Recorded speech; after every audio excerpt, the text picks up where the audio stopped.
It may well be imagined how powerfully I was affected by the annals of the Harrises. In this continuous record, there seems to me to brood a persistent evil beyond anything in nature as I had known it. An evil clearly connected to the house and not with the family. This impression was confirmed by my uncle's less sympathetic array of miscellaneous data. Legends transcribed from servant gossip, cuttings from papers, copies of death certificates by fellow physicians, and the like. All of this material I cannot hope to give, for my uncle was a tireless antiquarian and very deeply interested in the Shunned house. But I may refer to several dominant points which are noticed by their reoccurrence through many reports from diverse sources. For example, the servant gossip was practically unanimous in attributing the fungus and malodorous cellar of the house a vast supremacy and evil influence. There had been servants, and white especially, who would not use the cellar kitchen, and at least 3 well-defined legends bore upon the queer, quasi-human or diabolic outlines assumed by the tree roots and patches of mold in that region. These latter narratives addressed me profoundly on account of what I had seen in my boyhood, but I felt that most of the significance had in each case been largely obscured by additions from the common stock of local ghost lore. Anne White, with her Exeter superstition, had promulgated the most extravagant and, at the time, the most consistent tale, alleging that there must lie beneath the house one of those vampires, the dead who retain their bodily form and live on the blood or breath of the living, whose hideous legions and their preying shapes are spirits abroad at night. To destroy a vampire, one must, the grandmothers say, exhume it and burn its heart, or at least drive a stake through that organ. And Anne's dogged insistence on a search under the cellar had been prominent in bringing about her discharge. Her tales, however, commanded a wide audience, and were the more readily accepted because the house indeed stood on land that was once for burial purposes. To me, their interest depended less on this circumstance than the peculiarly appropriate way in which they dovetailed with certain other things. The complaint of the departing servant, Persevered Smith, who had preceded Anne and never heard of her, that something sucked his breath at night. The death certificates of fever victims of 1804, issued by Dr. Chad Hopkins, and shewing the 4 deceased persons all unaccountably lacking in blood, and the obscure passages of poor Roby Harris's ravings, where she complained of the sharp teeth of a glassy-eyed, half-visible presence. Free from unwarranted superstition though I am, these things produced in me an odd sensation, which was intensified by a pair of widely separated newspaper cuttings relating to deaths in the Shunned house. One from the Providence Gazette and Country Journal of April 12, 1815, and the other from the Daily Transcript and Chronicle of October 27, 1845, each of which detailed an appallingly grisly circumstance whose duplication was remarkable. It seems that in both instances, the dying person, in 1815 a gentle old lady named Stanford, and in 1845 a schoolteacher of middle age named Eleazar Dufree, became transfigured in a horrible way, glaring glassily and attempting to bite the throat of the attending physician, was the final case which put an end to the renting of the house, a series of anemia deaths preceded by progressive madness, wherein the patient would craftily attempt the lives of his relatives by insertions in the neck or wrist. This was in 1860 and 1861, when my uncle had just begun his medical practice, and before leaving for the front he heard much of it from his elder professional colleagues. The really inexplicable thing was the way in which the victims, ignorant people, for the ill-smelling and widely shunned house could now only be rented to no others, would babble maledictions in French, a language they could not have possibly studied to any extent. It made one think of poor Roby Harris nearly a century before, and so moved my uncle that he commenced collecting historical data on the house after listening, sometime subsequent to his return from the war, to the first-hand account of Doctors Chase and Whitmarsh. Indeed, I could see that my uncle had thought deeply on the subject, and that he was glad of my own interest, an open-minded and sympathetic interest which enabled him to discuss with me matters at which others would merely have laughed. His fancy had not gone so far as mine, but he felt like this place was rare in its imaginative properties, and worthy of note as inspiration in the field of the grotesque and macabre. For my part, I was disposed to take the whole subject with profound seriousness, and began at once not only to review the evidence, but to accumulate as much as I could. I talked with the elder Archer Harris, then owner of the house, many times before his death in 1916, and obtained from him and his still surviving maiden sister Alice an authentic corroboration of all the family data my uncle had collected.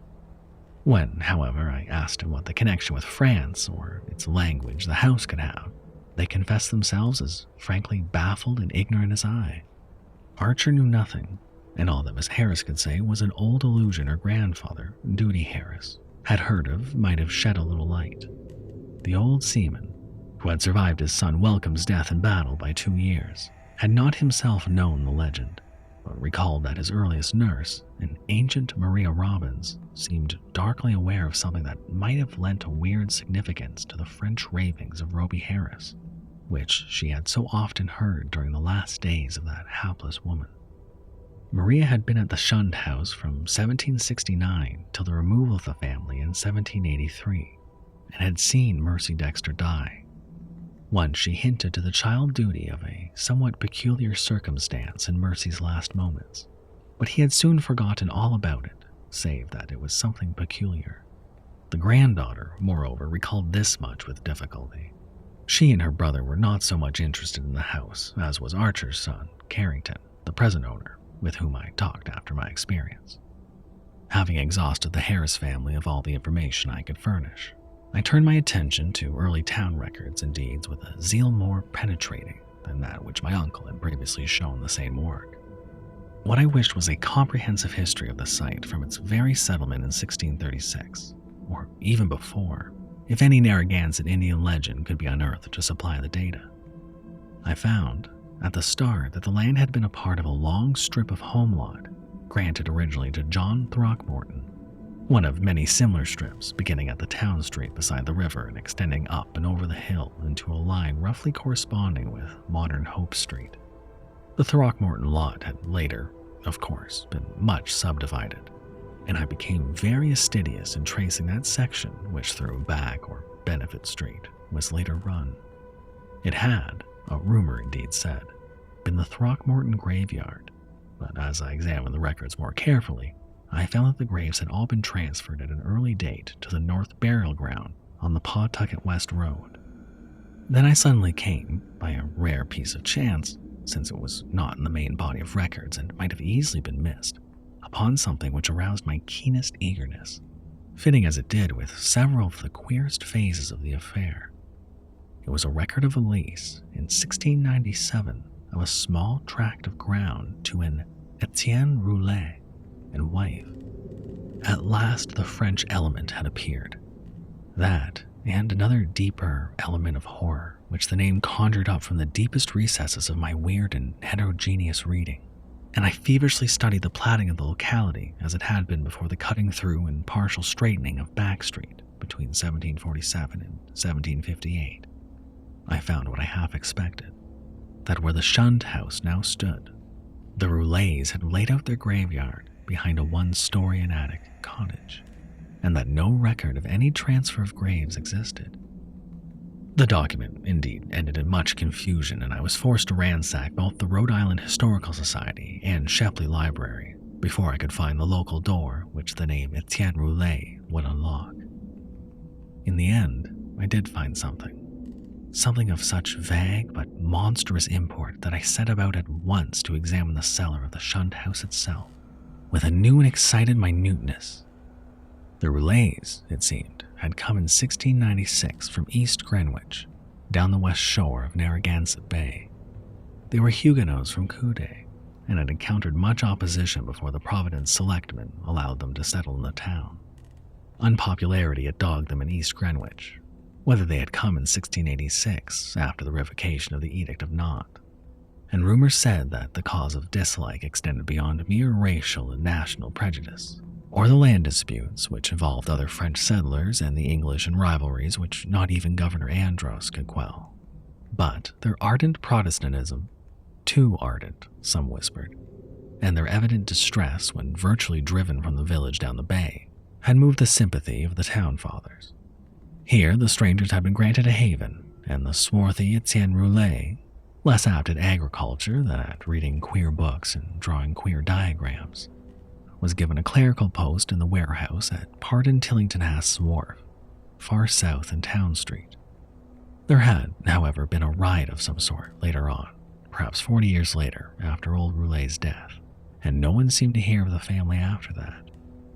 For a century and more, it appeared, the Roulets had been well remembered and frequently discussed as vivid incidents in the quiet life of New England seaport. Etienne's son Paul, a surly fellow whose erratic conduct had probably provoked the riot which wiped out the family, was practically a source of speculation.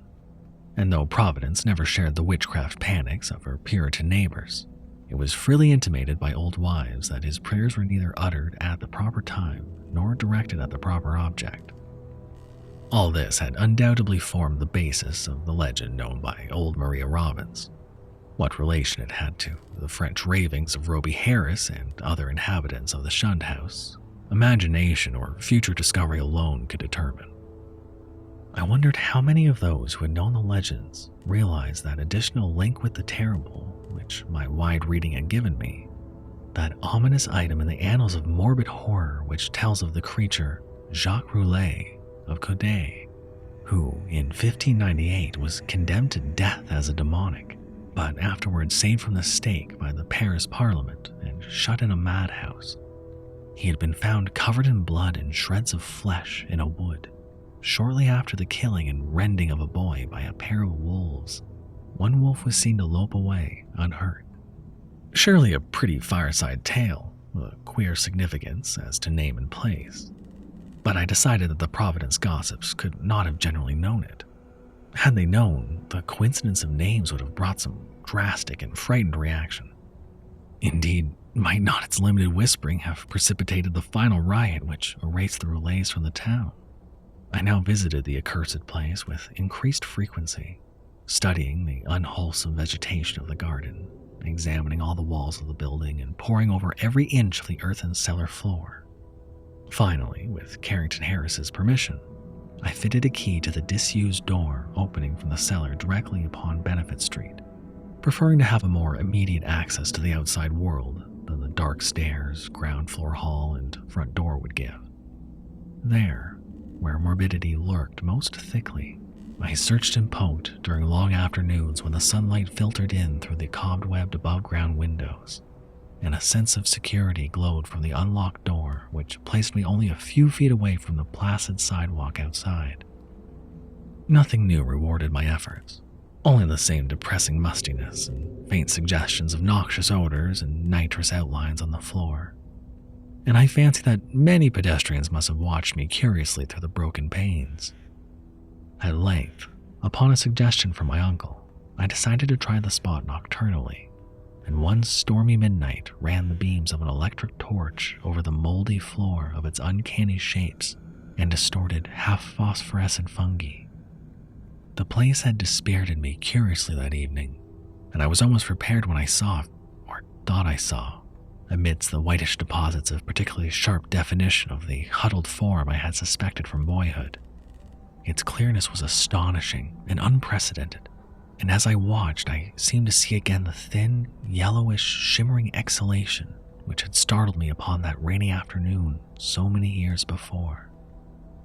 Above the anthropomorphic patch of mold by the fireplace it rose, a subtle, sickish, almost luminous vapor, which as it hung trembling in the dampness seemed to develop vague and shocking suggestions of form, gradually tailing off into nebulous decay and passing up into the blackness of the great chimney with a feeder in its wake. It was truly horrible, and the more so to me because of what I knew of the spot. Refusing to flee, I watched it fade, and as I watched, I felt that it was in turn watching me, greedily, with eyes more imaginable than visible. When I told my uncle about it, he was greatly aroused, and after a tense hour of reflection, arrived at a definite and drastic decision. Weighing in his mind the importance of the matter and the significance of our relation to it, he insisted that we both test, and if possible destroy, The horror of that house by a joint night or nights of aggressive vigil in that musty and fungus-cursed cellar.